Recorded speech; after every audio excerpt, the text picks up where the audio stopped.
ওনাকে পথ দেখায়। মন গড়া তিনি কিছু বলেন না, কোন নবী মন গড়া কিছু বলেন না। এজন্য নবীদের কথার মধ্যে কোনো অমিল নাই। এমনকি কখনো হয়েছে এক নবী এসে বলেছে পৃথিবীতে যে আল্লাহ একজন, আরেক নবী এসে বলছে না 2-3 জনও হতে পারে? বলেছে?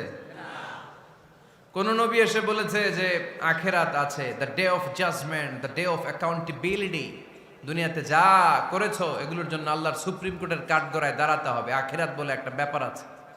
আরেক নবী এসে বলছে না আখিরাত ফাকিরাত কিছু নাই, দুনিয়াকে মজা লেলো, দুনিয়া তোমারই হ্যাঁ, এই দুনিয়াই সব শেষ।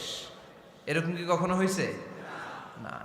কিন্তু এই পৃথিবীর কবিরা এক এক কবি এক এক কথা বলে, এক এক নবী এক এক কথা বলে, এরকম হয় না। কিন্তু এক এক কবি এক এক কথা বলে, এক এক দার্শনিক এক এক কথা বলে, ঠিক কি না? এক দার্শনিক থিওরি দাঁড় করালো মানুষ হচ্ছে পেট সর্বস্ব জীব, মানুষের পেটের সমস্যা বড় সমস্যা, এ সমস্যার সমাধান হয়ে গেলে সব